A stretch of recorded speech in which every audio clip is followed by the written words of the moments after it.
Hello friend, welcome to আর রাখি simple life channel. সকলকে জানাই গুড মর্নিং। তো আজকে আমি সকাল সকাল ঘুম থেকে উঠলাম। আজকে সানডে, আজকে আমার ডিউটি নেই। তো ঘুম থেকে উঠে আমি ঠাকুরের একটু কাজ ছিল করে পর বাজার গিয়েছিলাম। এই জাস্ট বাজার থেকে এলাম, বা কিছু কেনাকাটা করার ছিল।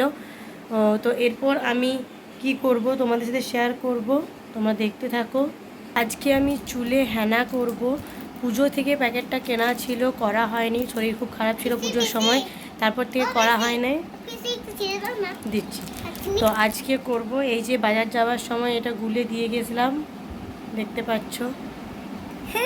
এরপর এটা চুলে আমি লাগাবো, তারপর কিছু রান্না করব। কি কি রান্না করব তোমার সাথে শেয়ার করব, তোমাদের করে দিয়ে। দেখো বন্ধুরা, মা আমার চুলে হেনাটা লাগিয়ে দিচ্ছে। মাকে বললাম যে লাগিয়ে দাও, কারণ একা একা লাগাতে খুব প্রবলেম হয়, তো সে কারণে মা লাগিয়ে দিচ্ছে। আমি লাগাবো। তুই লাগাবি? তাহলে একটু আচ্ছা সামনেটা দেওয়া যাবে খেলে।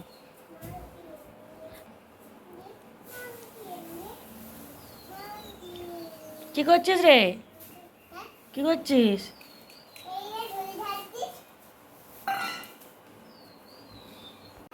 আমার হেনা লাগানো কমপ্লিট, দেখতেই পাচ্ছ বন্ধুরা। তো যা গরম, চুলটা খুলে রাখা যাবে না, উপর দিকে তুলে চুলটাকে বেঁধে নেব।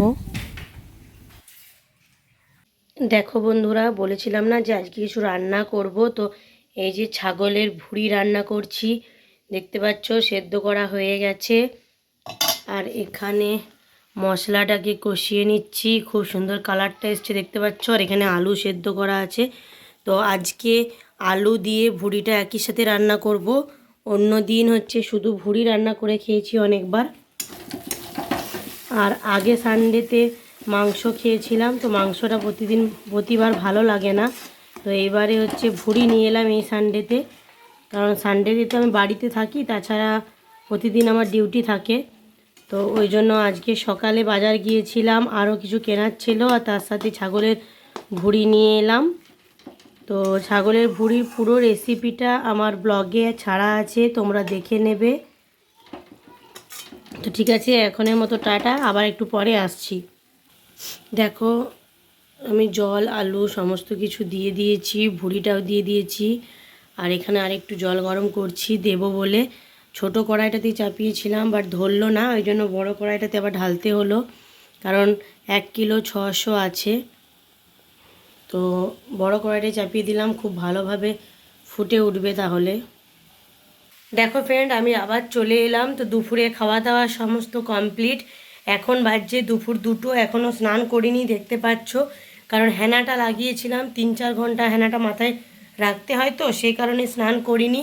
এরপর স্নান করব, তারপর সন্ধ্যাবেলার জন্য বানাবো চাউমিন। কারণ কদিন থেকে বাবা আর পুচকি চাউমিন বানাতে বলছে, আমার ডিউটির জন্য বানানো হয়নি। কারণ প্রতিদিন বাড়ি ফিরি সন্ধ্যা 7টায়, তারপর আর গরমে ভালো লাগে না। তো সেই কারণে আজকেই বানাচ্ছি, আজকে সারাদিনটা বাড়িতেই থাকি। তো ঠিক আছে, আমি স্নানটা করে নিই, তারপর আবার আসছি। দেখো বন্ধুরা, এখানে আমি চাউমিন চাপিয়ে দিয়েছি। তো পুরো রেসিপিটা দেখালাম না। আর এখানে দেখো চাউমিনটা সেদ্ধ করে রেখেছি, 7-8 জনকার জন্য বানাতে হবে, তাই একটু বেশি করেই বানাচ্ছি।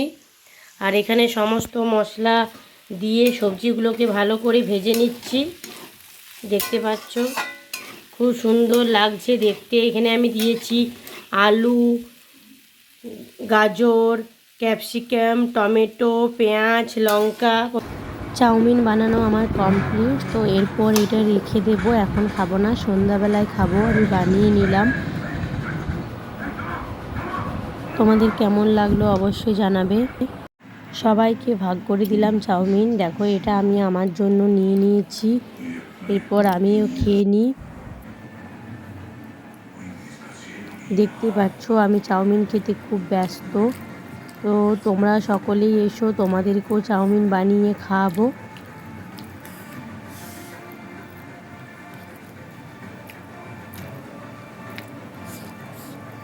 ঠিক আছে, আমি চাউমিনটা খেয়ে নিই, তারপর আবার পরে আসছি। তোমরা দেখতে থাকো আমার ব্লগটা। দেখো বন্ধুরা, আমি আবার চলে এলাম। আমি কি করছি বলো তো, আমি এখানে আইসক্রিম বসাবো। তো বাড়ির দুধ, এই দুধের সাথে আমি চিনি, এলাচ গুঁড়ো, বিস্কুট গুঁড়ো আর সামান্য গুঁড়ো দুধ সমস্ত কিছু দিয়ে ভালোভাবে মিশিয়ে নিয়েছি। এরপর আমি আইসক্রিমগুলো বসাবো, দেখতেই পাচ্ছ। দেখো আমি ডিপ ফ্রিজে ঢুকিয়ে দিলাম, তো আজকে রাত্রে বসিয়ে দিলাম, কালকে খাবো। ততক্ষণে ভালোভাবে আইসক্রিমগুলো বসে যাবে। আর আমার ব্লগটা এখানেই শেষ করছি। তোমাদের কেমন লাগলো অবশ্যই কমেন্টে জানাবে। নেক্সট ভিডিও খুব তাড়াতাড়ি আসবে। বাই।